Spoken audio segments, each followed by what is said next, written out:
Hi ಎಲ್ಲರಿಗೂ welcome to the ವೈಶ್ವಿ blog. ಇವತ್ತಿನ ವೀಡಿಯೋದಾಗ ನಿಂಬೆಹಣ್ಣಿನ ಉಪ್ಪಿನಕಾಯಿ ಹೆಂಗೆ ಮಾಡೋದು ಅಂತ ನೋಡ್ಕೊಂಬರೋಣ ಬರ್ರಿ. ಆದಷ್ಟು ನಿಂಬೆಹಣ್ಣಿನ ಉಪ್ಪಿನಕಾಯಿನ ಚಳಿಗಾಲದೊಳಗೆ ಹಾಕ್ತಾರೆ, ಎದಕ್ಕಂದ್ರೆ ಜಲ್ದಿ ಕೆಡಂಗಿಲ್ಲ ಅಂಥೇಳಿ. ಆಮೇಲೆ ಈ ನಿಂಬೆಹಣ್ಣು ಕಡಿಮೆ ರೇಟ್ ಒಳಗೆ ಸಿಗ್ತಾವೆ, ಹಾಗಾಗಿ ಚಳಿಗಾಲದೊಳಗೆ ಹಾಕ್ತಾರೆ. ನಾನಿಲ್ಲಿ 100 ನಿಂಬೆಹಣ್ಣಿನ ಅಳತೆ ತೋರಿಸ್ತೀನಿ.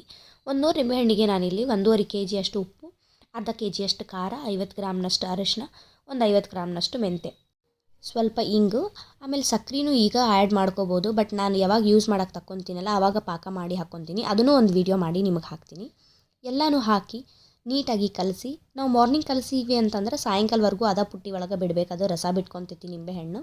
ಸಾಯಂಕಾಲ ಮತ್ತೊಂದು ಸತಿ ನೀಟಾಗಿ ಕಲಿಸಿ ನಾವು ಯಾವ ಡಬ್ಬಿ ಒಳಗೆ ಉಪ್ಪಿನಕಾಯಿ ಹಾಕ್ತೀವಲ್ಲ ಆ ಡಬ್ಬಿನೊಳಗೆ ಸ್ವಲ್ಪ ಕೆಳಗೆ ಉಪ್ಪು ಹಾಕಬೇಕು. ಮತ್ತು ಈ ಥರ ಉಪ್ಪು ಹಾಕೋದ್ರಿಂದ ಉಪ್ಪಿನಕಾಯಿ ಕೆಡಂಗಿಲ್ಲ. ನೀಟಾಗಿ ಕಲಸಿ ಆ ಡಬ್ಬಿ ಒಳಗೆ ಉಪ್ಪಿನಕಾಯಿನ ಹಾಕಬೇಕು. ಈ ಥರ ನಾನೇನು ವಿಡಿಯೋದಾಗ ತೋರ್ಸತ್ತಿಲ್ಲ, ಈ ಥರ ಸ್ವಲ್ಪ ಉಪ್ಪು ಹಾಕಿ ಇಟ್ಟರೆ ಉಪ್ಪಿನಕಾಯಿ ಕೆಡಂಗಿಲ್ಲ. ಆಮೇಲೆ ಮನೆ ಒಳಗೆ ಪದ್ಧತಿ ಪೂಜಾ ಎಲ್ಲ ಮಾಡಿ ಇಡ್ತಾರೆ ಉಪ್ಪಿನಕಾಯಿಗೆ, ಭಾಳ ದಿನ ಬರಲಿ ಉಪ್ಪಿನಕಾಯಿ ಕೆಡಬಾರ್ದು ಅನ್ನೋದಕ್ಕೆ ಪೂಜಾ ಎಲ್ಲ ಮಾಡ್ತಾರೆ. ನಾವು ಡಬ್ಬಿ ಮುಚ್ಚಳ ಹಾಕುವಾಗೂ ಮೇಲೆ ಒಂದು ಸ್ವಲ್ಪ ಉಪ್ಪು ಹಾಕಿ ಒಂದು ಬಟ್ಟೆ ಹಾಕಿ ಟೈಟಾಗಿ ಮುಚ್ಚಳ ಮುಚ್ಚಿ ಕಟ್ಟಿ ಇಡ್ತಾರೆ. ನಿಮಗೆ 15 ದಿನ ಬಿಟ್ಟು ಉಪ್ಪಿನಕಾಯಿದು ಇನ್ನೊಂದು ಸತಿ ವೀಡಿಯೋ ಮಾಡಿ ಹಾಕ್ತೀನಿ, ನಾವು ಪಾಕ ಯಾವ ಥರ ಹಾಕ್ತೀನಿ ಅಂಥೇಳಿ ತೋರಿಸ್ತೀನಿ. ಇಲ್ಲಿಗೆ ಉಪ್ಪಿನಕಾಯಿ ಹಾಕೋ ಪ್ರೊಸೀಜರ್ ಕಂಪ್ಲೀಟ್ ಆಯಿತು. Thank you, bye.